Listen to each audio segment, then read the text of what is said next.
In 1994, original Smokey and the Bandit creator Hal Needham rebooted his Bandit character for a series of made-for-TV movies.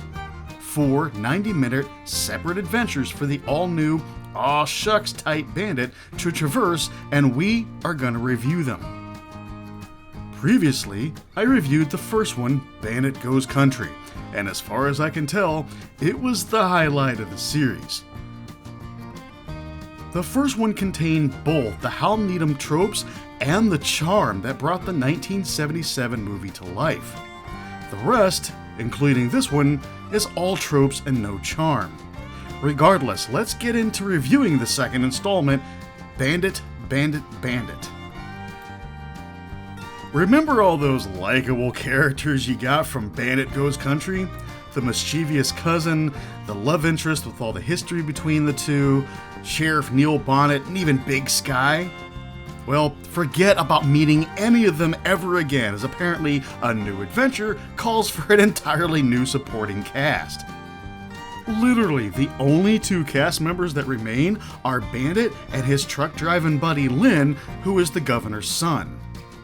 Bandit and Lynn are played again by Brian Bloom and Brian Krause, respectively. So, at least the main characters don't change actors. I guess that's a good thing. Gerard Christopher plays the phony imposter Bandit, hence the official title of the movie, Bandit, Bandit, Bandit. While impersonating the Bandit and stealing Bandit's rig with a prototype car as the cargo that will effectively change the world, the phony Bandit sells it off for $1 million. The real Bandit must track it down and deliver it to the governor's mansion before it ruins the career of said governor before a big press conference. All while thwarting Sheriff Buford Enright and saving his friendship with Lynn. Sheriff Enright is certainly the highlight of this outing. Played by John Schneider as a TV-friendly version of Buford T. Justice, the character is actually fun to watch, as you can tell Schneider is just having a blast with this role. Destruction of county property, passing on the right, crossing the double line, disturbing the peace, and pissing me off. Are you finished? One more thing. I don't like your face. I didn't look, but I would imagine it was a different casting company with the huge difference in talent between the first and second movie. Now, we know we're not here for the superior acting, we're here for the action and chase scenes. And while filmed in a good enough fashion, the action and chase scenes are marred by a lack of tight editing, with a lot of trailing or lead-up shots left in to make the bloated 90-minute runtime. To help that bloated 90-minute runtime, there is some clunky, unneeded dialogue to help out the runtime as well. Like Bandit coming to the incorrect revelation of who had stolen his truck, and he did it more than once.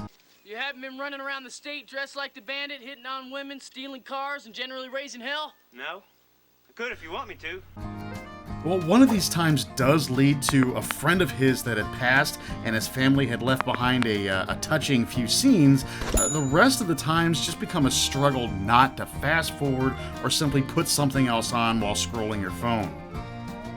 Also, the Bandit finds out that his deceased friend had requested that it be Bandit to teach his son how to drive. The emotional weight of this is quickly robbed, though, as you realize you never see this kid again. As mentioned in the previous video, if you like spotting rad-era cars in movies and TV, these Bandit movies are a great place to do it. Amongst the highlights are the Monte Carlo Stalker, Bandit Stealth, and even a Panos Roadster.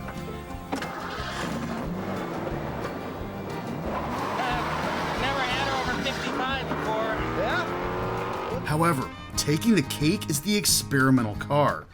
Many fans guessed it as a consigliere, or maybe just another flashy body over a VW frame to make some Hollywood magic. The real story behind the car is quite different. This car is actually an Evans, a very obscure early 90s American supercar that was Corvette powered and pushed similar performance numbers to the Dodge Viper. I don't know why they didn't have it in more scenes, as it's quite a capable car. It would have made some exciting high-speed scenes. This particular car, the one used for filming, is still around today and living its best life in Maui, proving that even obscure Hollywood cars live a better life than me.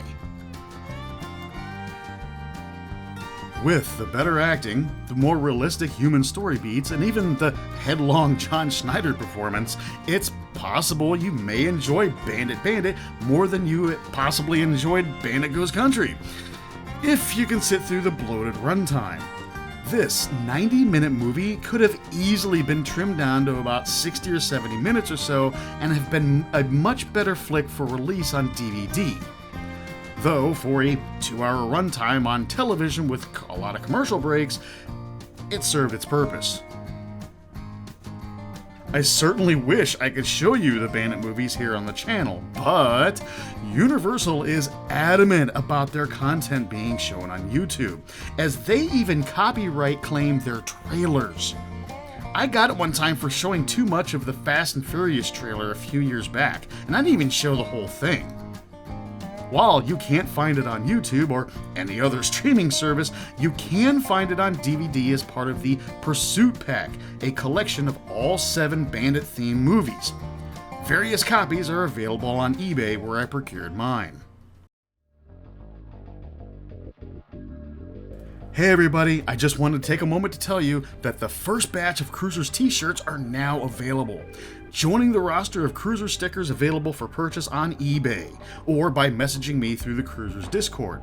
Links to the stickers and the brand new Cruiser shirts will be in the description down below should you want to support the channel. I thank you for that support, my friends, and remember, those friends, they're the family you get to choose. I'll see you next week, fellow Cruisers.